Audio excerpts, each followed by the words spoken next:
Hey, what's up everyone? PersNikity here. Welcome back to the Evil Within AKUMU difficulty walkthrough. This is Chapter 5, I believe it's called Inner Recesses, and this is where the game starts to get a little longer in regard to the chapter lengths. So, if you weren't paying attention, the first 4 chapters were about 20 minutes each, you know, give or take a couple minutes. But this one here, this is going to be almost 40 minutes. Chapter 6 is one of the longest chapters in the game. And then, you know, for the rest of the game, most of the chapters are going to be like 30 to 40 minutes. Some of them will be a little shorter. I know for a fact Chapter 8 is very short. But the Evil Within for me, and this could completely just be my own personal thing, but a lot of times what happens is I'll start, I'll be sitting at home and I'll say, you know what, I feel like watching a Let's Play or a walkthrough for a certain game. So real quick, I'm going to go ahead and do some upgrades. You're going to want to increase your matches stock to at least 15. I recommend doing that for sure. Increasing the power on your bolts might not be a bad idea either. In hindsight, I might have done that. I'm going to go ahead and increase the damage and some other stats on my shotgun. Again, you know, this is completely your choice. The biggest one here is I would recommend upgrading your matches and your crossbow bolts, particularly the explosive bolt and the shock bolt. But anyway, with the Evil Within, you know, this is a game where, what I was saying was sometimes I'll be at home and I'll say, I feel like watching a Let's Play or something. And I'll start, maybe it's like Duke Nukem, or not Duke Nukem, Nukem Dukem, or Nuke, I can't remember his name, but he's a popular Let's Player on YouTuber. Nuke Dukem, I think is his name. I enjoy watching him from time to time. There's a couple others, but the point is, what ends up happening is I'll start a game or I'll start a video, and after about 5 minutes, I'll get bored and zone out and not watch it anymore. Now, that might be what's happening with my videos. Maybe you're not particularly enjoying them. Maybe you just don't have the time.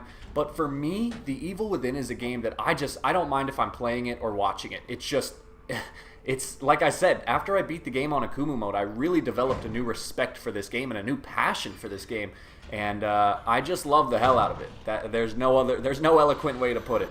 I genuinely enjoy this game, whether I'm playing it, watching it, does not matter. It's fantastic, and I am just super, super pumped for the sequel in October, especially because I'm making this walkthrough 3 years after the game came out. Now that I have my channel up and running, I'm going to be making a walkthrough for Evil Within 2 as soon as I can. Now this is important. You're going to be introduced, or no, we were introduced in the last level. You're going to have to fight a couple invisible guys here, and you're going to want to use your shock bolt. That's the most efficient way to kill these guys. So you're going to zone up a little bit. You can see him. You could actually see him disappear, and you'll be able to see him walk through the blood because you'll see the footprints, and then you'll see this little hospital bed move. You got to pay attention to that. You got to pay attention to the little environmental indicators that tell you where the invisible guys are. Now, truth be told, you only have to be observant if you're playing this game for fun, or if you're playing this game without a walkthrough, like if you're just playing on your own. If you're playing with this walkthrough, if you're here watching this video, I'm going to show you where all the invisible guys are so that you can properly prepare for them. I'll tell you right now, there's only 5, and that was 1. So I believe there's only 5. It's either 4 or 5, but the point is, I'll show you where each and every one is. And like I said, you can always kind of tell when they're coming because you can see things around you moving. You can see footprints in the blood on the floor. You can see chairs and IV stands getting moved around. So you just got to kind of pay attention, be vigilant, and you should be able to spot them. But I'll tell you right now, the best way to kill them is with a flash bolt. Don't use your shotgun. They take a lot of ammo. Just use the flash bolt. So right here, you're going to see this statue on the rat's back. Go ahead and either shoot the rat or melee the statue, and you can pick up that key. That's an easy one to miss because most people aren't going to be looking around for animated rats or virtual rats. So I wouldn't blame you if you didn't find that key. All right, and so after you're done scavenging this area, go ahead and break through. Now, this is where the second one's going to be. You're going to go through this door on the right, and then you're going to look to your left, and once again, you'll see all this stuff in the middle of the room get moved around. Let it get moved. Maybe wait a second. He'll get close to you. Right there, I let him get a little too close, actually.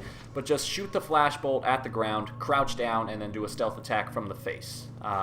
Now that's an important thing to know is when you do the stealth attack when they're stunned, you actually do have to crouch first. So you can't just run up and press the stealth button. You have to run up, crouch, and then press the stealth button. That's something that could be very important if you're having trouble figuring out, I'm doing exactly what Nick's telling me. Why am I not getting this stealth kill? Alright, so that's 2 down. The next one is going to be in the next area. So what I'm going to do is I'm going to craft some more bolts. Notice how I'm actually running kind of low on resources. Luckily, the shock bolts only take 2 to craft, and again, I kind of mentioned it in Chapter 4. I was showing you how, okay, so here's the third one. You saw the chair move. I was telling you at the end of Chapter 4 how I was using my shotgun during the bloodbath section, and I said, I could have used my flash bolts, but I wanted to purposely use the shotgun so that I could save the flash bolts for this part. So that's, I think this is a very kind of underrated strategy that applies to any game on the hardest difficulty. Is having a familiarity with the game is crucial to your success. Now, oftentimes you have to beat the game at least once to unlock the hardest difficulty, but sometimes once isn't enough. You really have to know the ins and outs of the game, because I knew what to expect at the beginning of Chapter 5, I knew what to limit myself to at the end of Chapter 4. So finally, the 5th guy is going to be right here. He's going to come through this door, shock bolt, stealth kill the bastard in the face. You're good to go. But like I'm saying, oftentimes when people talk about strategies, they're very kind of what do I want to say? Short-term strategies. Like, oh, here's a strategy for this particular boss fight. Here's a strategy for this particular puzzle. But a lot of the time, I think people they disregard long-term strategies, is what I would call them, and that is, one of those strategies is just be familiar with the game. Be familiar with what to expect in each level, and that way you can kind of limit yourself to prepare for that. So another thing I was saying, I know that I'm going to get, I was saying this in the last video, I know I'm going to get the Magnum in Chapter 11. So slowly but surely I'm going to save up a little green gel. I'm always going to try to keep a little green gel in my inventory, and then you're really going to see it once I get to about Chapter 7 or 8. That's when I really start stockpiling my green gel, because I know, hey, in a couple chapters I'm getting the Magnum, and I'm going to want to use that green gel to fully upgrade the Magnum, because that's going to be a lifesaver later on in the game. So, and keep in mind, the strategies I tell you, they are in no way bulletproof. Some of them might be obvious, some of them might not be. Some of you might have better strategies. In my opinion, that's the beauty of the gaming community. We as passionate gamers, we don't insult each other for bad strategies. We just kind of build off each other and say, oh, hey, that's an interesting approach. Have you ever tried this? And YouTube is a great platform for that. So anyway, in this room you're going to hit the sunflower dial. So the way you know that is there's a picture of a sunflower on the wall. Pretty easy puzzle to figure out, if you could even call it a puzzle.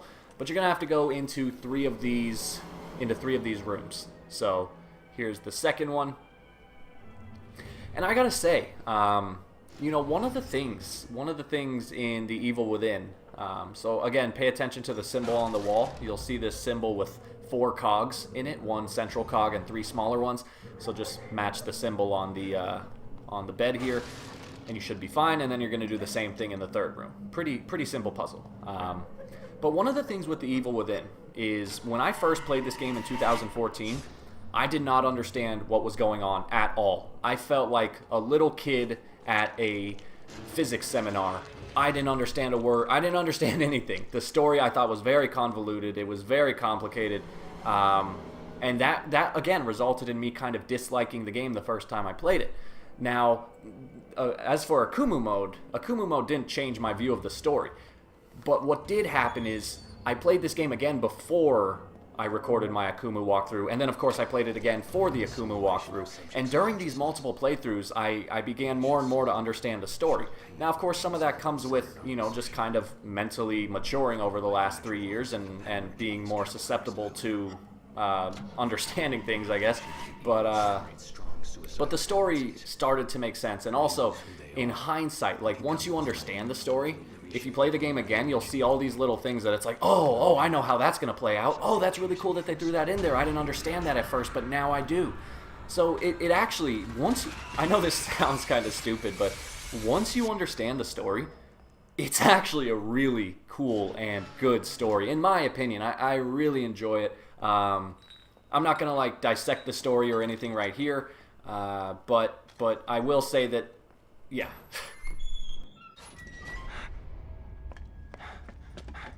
Joseph.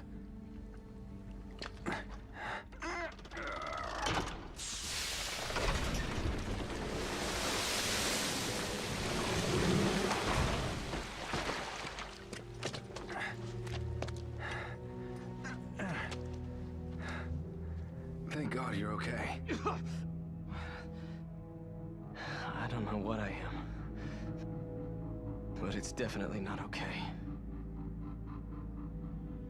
You brought me here?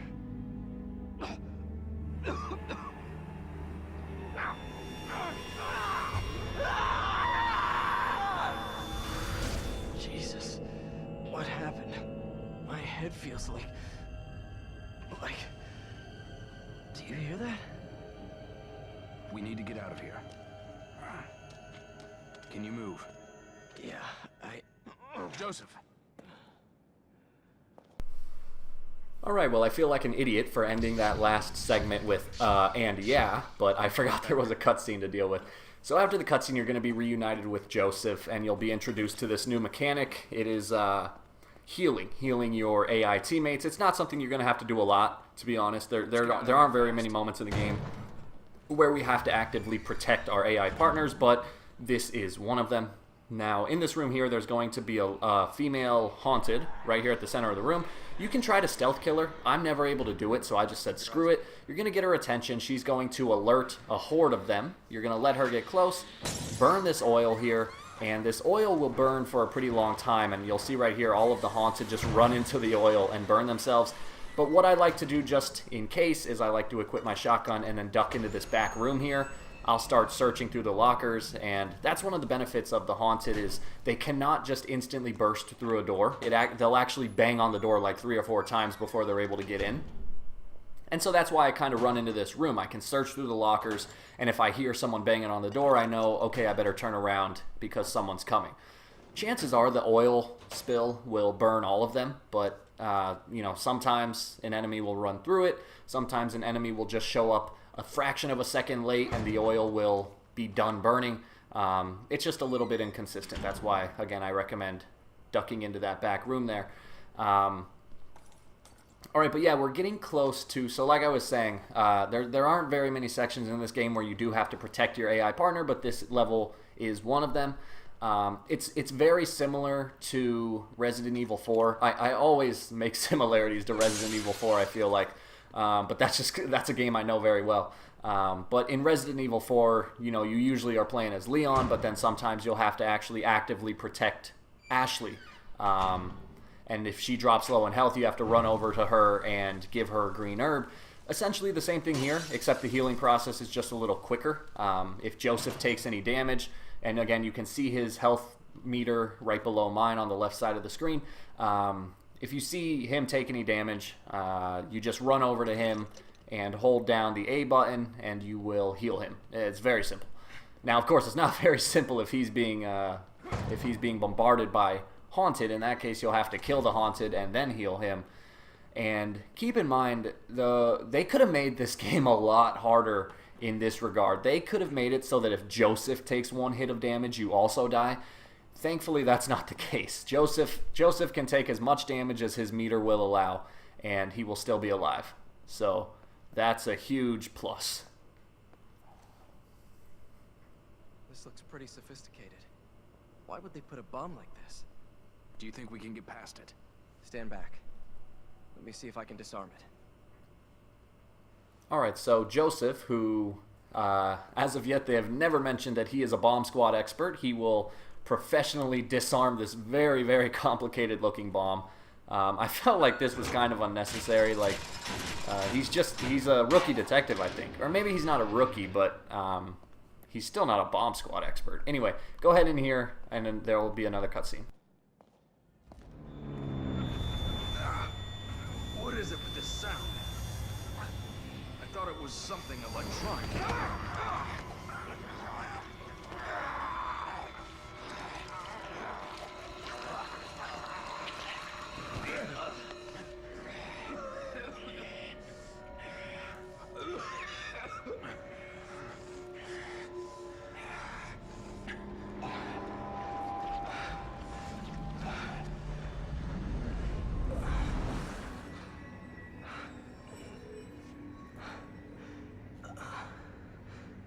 Joseph, after Connolly, I thought... I don't know what came over me. I haven't been feeling well, but...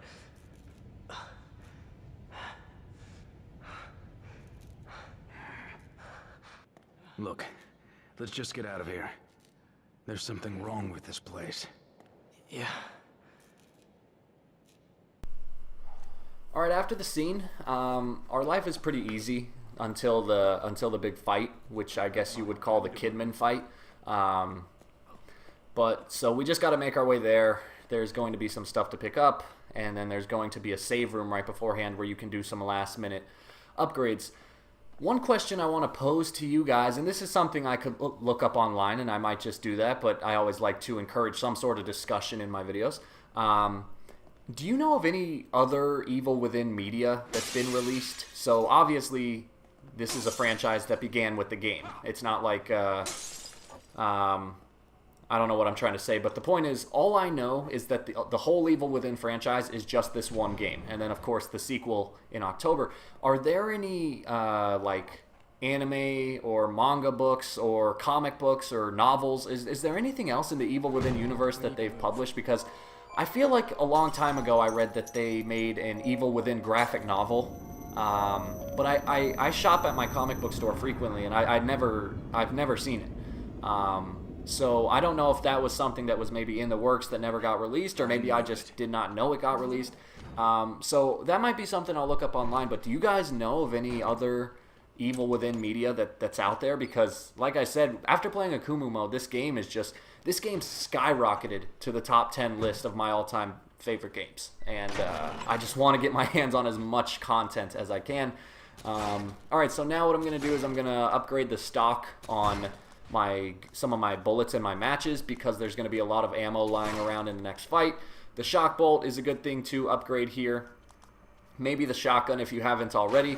That should be enough. But the reason the ammo stock upgrade is really important there is because there's a lot of ammo. First off, you can see all the ammo that I have stored in those lockers over there. But there's a lot of ammo lying around the Kidman fight area, and it's kind of annoying if you run up to it and you can't pick any of it up.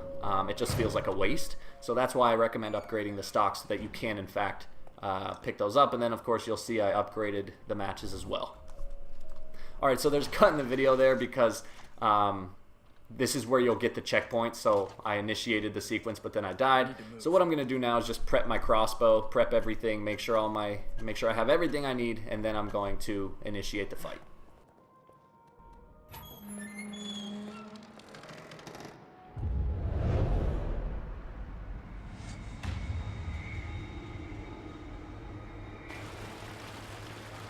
Kidman! Get me out of this thing! Wait a minute. It's another trap. Look.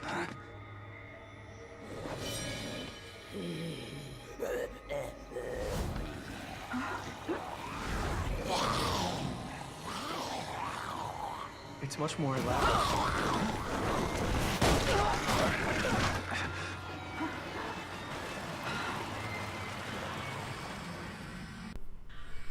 Alright, so this fight can be kind of tough, but it could be a lot harder. Luckily, you will get a checkpoint halfway through this fight, so our goal right now is to get to that checkpoint. What I'm going to do is I'm going to jump down, I'm going to let the haunted kind of conglomerate, then I'm going to drop a shock bolt and throw a grenade right there in the crowd, and you see I took out 3 or 4 guys with that one grenade. The grenades are very good. The grenades can be your best friend in a lot of moments. Alright, so now what I'm going to do is I'm going to kind of stand near Joseph. One method, this is a little hard, but I recommend trying to shoot as many of the haunted in the leg as possible, because then they'll fall over and you could just burn them with a match pretty instantly. Right there, that was not smart of me. I got a little lucky there. I should not have shot that guy with an explosive bolt, but again, you'll see I'm going to throw a grenade. So you can kind of notice the theme of the strategy here. It's try to get as many haunted together as you can, knock them down with either a bolt or a grenade, or a shotgun blast or something, and then throw a grenade to explode them all with one swift swoop of justice. But like I was saying, when I shot that enemy with the explosive bolt, that was a bad idea. He was too close to me. I'm very lucky I didn't get caught in the explosion. Now, like I said, after you kill that dynamite guy, you will get a checkpoint. So once you get the checkpoint, run up here. There's going to be a couple enemies that come through this door here, so I'm going to prep an explosive bolt. you're going to see they run out, and then boom goes the dynamite. Unfortunately, that was another one of those inconsistencies. None of them got killed in that explosion, which personally I think is bullshit, but you know, sometimes that happens and you just got to deal with it. So take care of those guys, knock them down with a shotgun blast, throw a match, use a bolt, whatever it is that works. But then you're going to want to get back downstairs as quickly as possible. There's going to be a dynamite guy that spawns upstairs, but I noticed that if you run downstairs, he'll actually he'll try to run to you instead of throwing something at you, and while he's doing that, he'll end up killing himself. Now lastly, there's going to be a few enemies that come from this doorway here, so prep your shock bolt, and then just run up. I don't know what I was thinking here. I should have ran up and burned them all, but I panicked because I knew there were more enemies that were going to come. But the reason, the explosive bolt can be very effective in that situation because all of the enemies are kind of huddled into this small little corner, and so one explosive bolt can really do a lot of damage. And so now that those guys are out of the way, I'm going to turn around and finish off with the dynamite guys. In my opinion, the best strategy for them is to shoot them in the leg, they'll fall over, and then the dynamite should explode before they're able to stand up, or you can just physically shoot the dynamite like you saw me do there. And that should be it. So once those, like I said, guys, this is one of those parts that, you know, like in Chapter 3 when I showed you that strategy for the sadist, that was a very efficient strategy. This is one of those fights where I don't think there's any foolproof strategy. I think you just, I think you got to find something that works for you. You got to find what weapons are you most comfortable with. So for me, I really like the grenades, so obviously that was kind of at the forefront of my strategy. Some people really like freeze bolts, so they might want to use a bunch of those. There's just a lot you can do. And now you're going to have to sprint through here. Kidman's going to drown unless you save her on time. So there's going to be a dynamite guy in here after you break these boxes. Just run past him. You don't even have to worry about him. After you save Kidman, all of the haunted will disappear once again. So that's good news. Now at the end of the hallway here, there's going to be another haunted that spawns. Go ahead and just run past him. Duck in this hole and crawl through it as fast as you can. Sometimes he can throw the dynamite through the hole, so you got to be careful of that. But run up here to the dials, and it's going to be 22 on top, 5 on the bottom, and then that will trigger a short cutscene. 22 and the lower.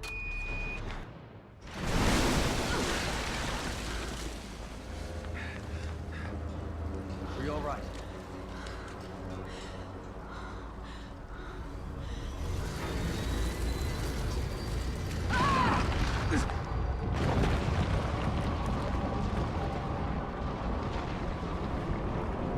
Joseph! Kidman!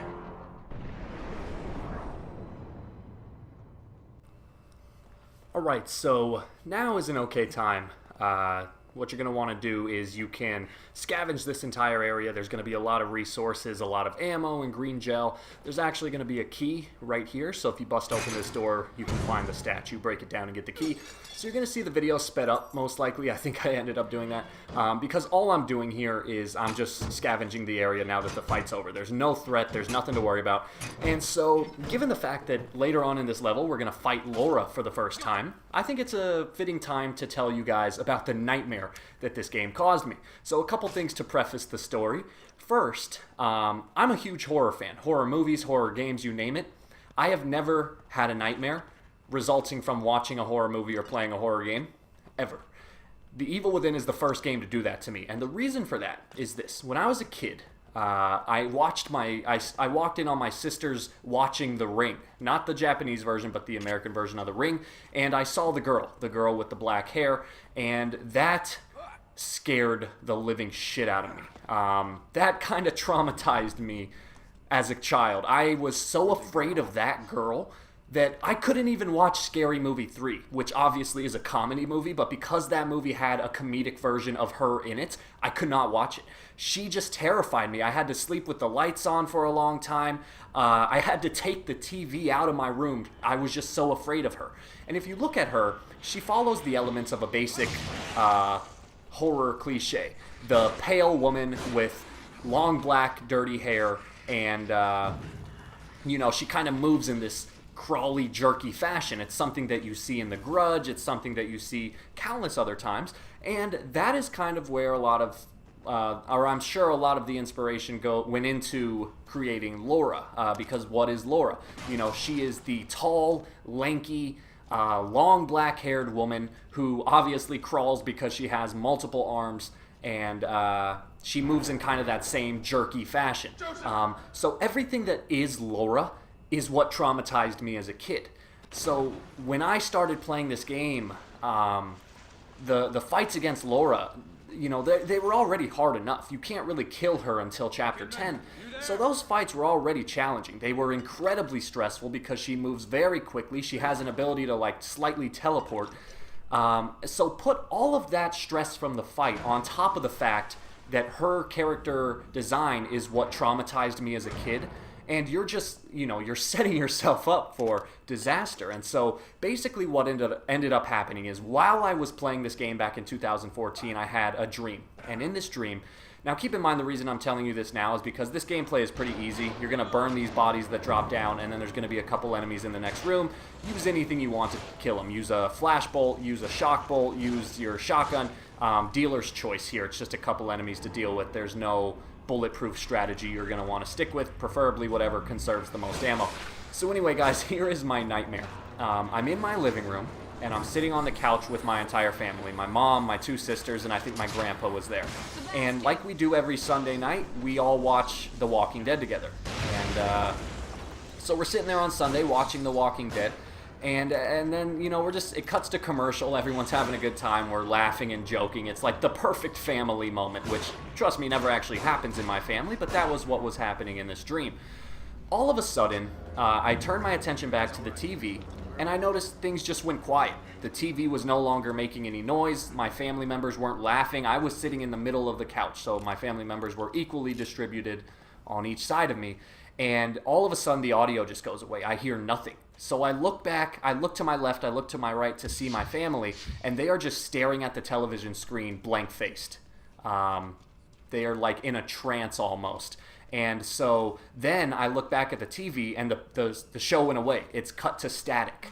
And I'm just freaking out. So finally, I look back at my family to ask them what's going on, and my sister's gone. One of my sisters has disappeared. It looks like the door's locked. I sit there panicking. I'm yelling at my family, saying, "Guys, she's gone. Where is she? Did anyone see?" And they're just tranced on the TV. Then I hear an ear-splitting scream, a scream that just sends chills down your spine through your entire body. It pierced my eardrum. I had to grab my head in pain. And I look to the right, which is where my kitchen is, and all of a sudden I see Laura on the ceiling. She is upside down on the ceiling, screaming. Even as I'm telling you this right now, I'm getting chills down my spine just picturing it. It was the most realistic dream. So I don't know how I did this, but I gathered the courage to stand up, and I slowly make my way to the kitchen, never taking my eyes off Laura, and I'm telling her, "What do you want? What are you doing here? Where is my sister? Give her back. What did you do with her?" I'm just yelling at her. I'm nearing closer and closer to her, inch by inch. I'm sweating. I'm shaking. I'm visibly scared and upset. And then, out of a moment's notice, I mean a split second, Laura flips upside down, or right side up. She flips and lands on the floor. She lands on all of her limbs, which you can conveniently see grasping me right now.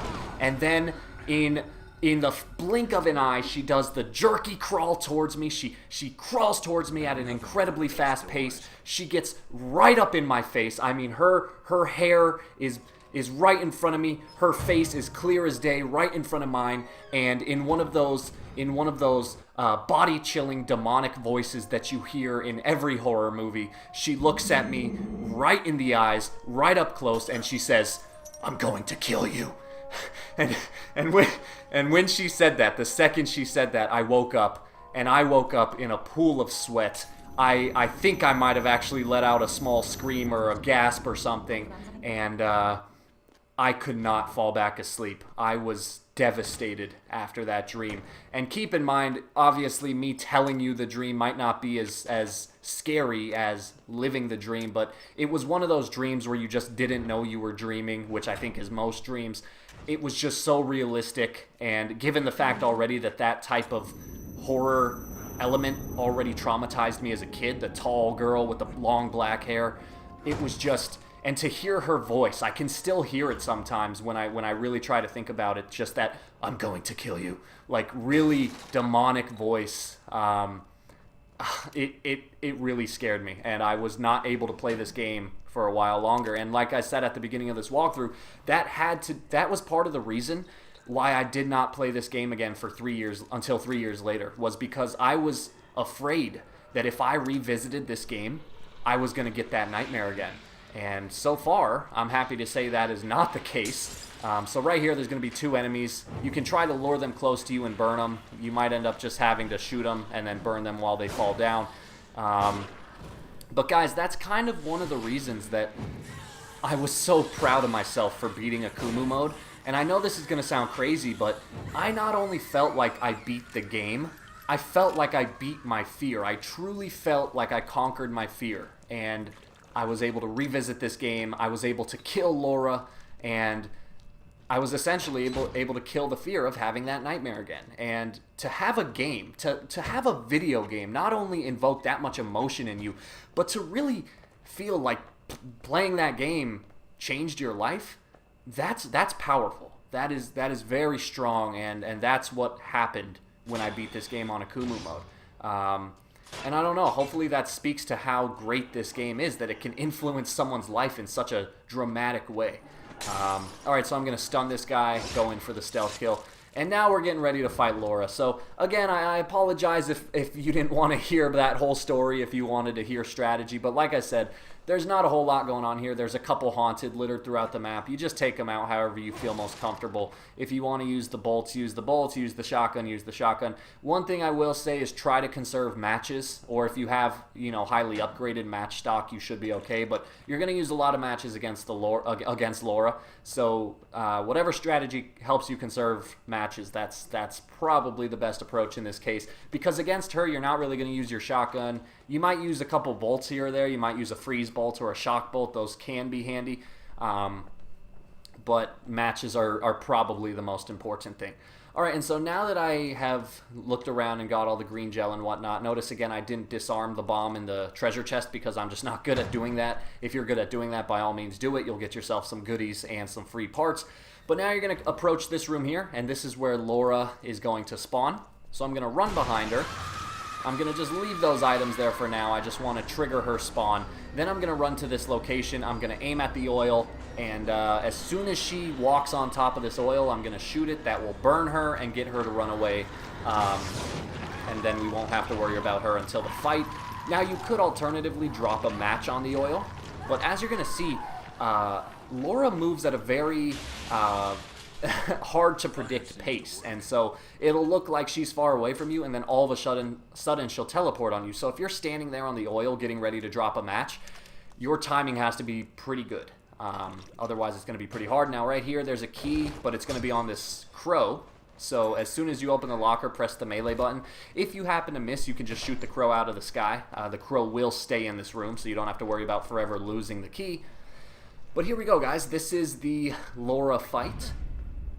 Again, this is an area where there's no real strategy. You just kind of want to pick a path and stick to it. So I'm going to show you what the path that worked best for me. So I'm going to drop a match right here where she spawns. I'm going to immediately run to this body in the corner. Now you got to wait for her to spawn. You have to wait until you see her arms. As soon as you see her arms, that's when you can drop the match. If you drop the match too soon, it's not going to work. Now I'm going to run over here. I'm going to pick up this torch, but I'm not going to use it yet. She's going to spawn on this body here. She has a very stupid thing where she will actually always spawn on the body that you're standing on top of. But you see right here, part of the reason I turned around was because sometimes she won't do that. Sometimes she'll actually just crawl towards you, which is why you want to be ready with that torch.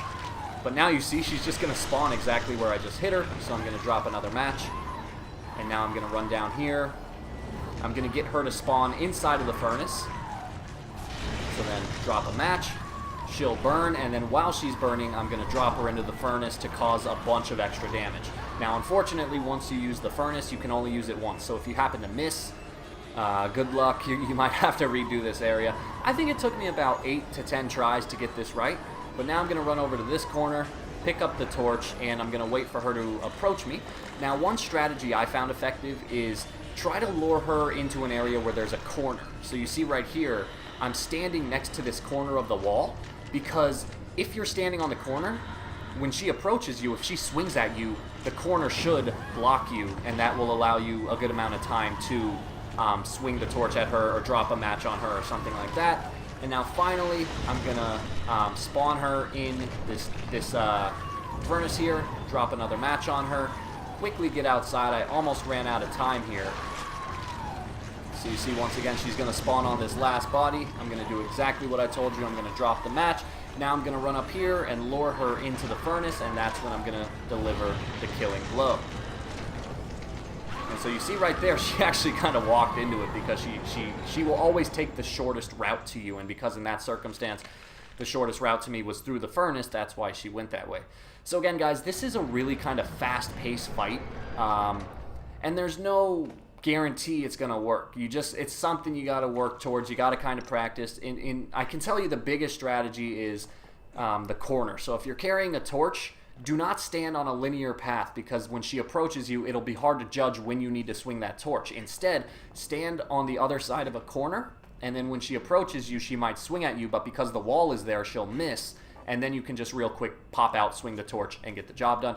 Other than that, just be aware of where the bodies are located, because that's where she's going to spawn, and so you can actively predict her spawns, which will allow you to drop those matches and cause her damage without her even being able to spawn.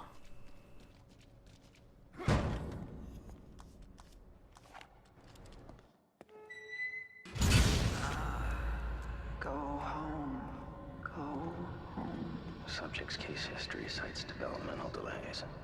Indicates issues with communication, social cognition, repetitive behaviors, signs of synesthesia reported. Genealogy suggests increased susceptibility to external stimuli, pattern adaptiveness. Could you be what I've been searching for all these years? And under my own nose? Unbelievable. There can be no mistake.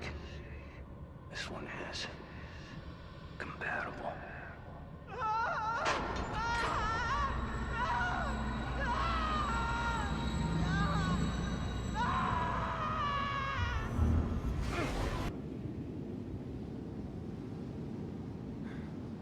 What in the hell?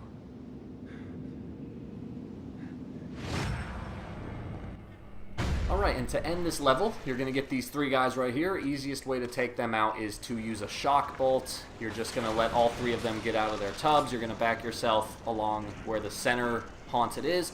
Aim at the ground, and then once they get close to you, just burst that. And you should have enough time, depending on how well upgraded your shock bolt is, you should have enough time to take the cords out of two of them. You see right here, I didn't quite have enough time to get the third guy, so I'm just going to pull out the shotgun. Let him get close to cause maximum damage. Shoot him in the legs so he falls down, and then run up and rip the cord out. And there you go, guys. That is Chapter 5. So I hope you enjoyed this. I hope you enjoyed my story about the Laura nightmare that I had. Like and subscribe if you get the chance. And once again, I hope you're enjoying this whole walkthrough. It's been getting a lot of views. People have been it's been getting a lot of thumbs up, so that's always a good sign. But anyway, guys, once again, thank you for watching, and I'll see you in Chapter 6.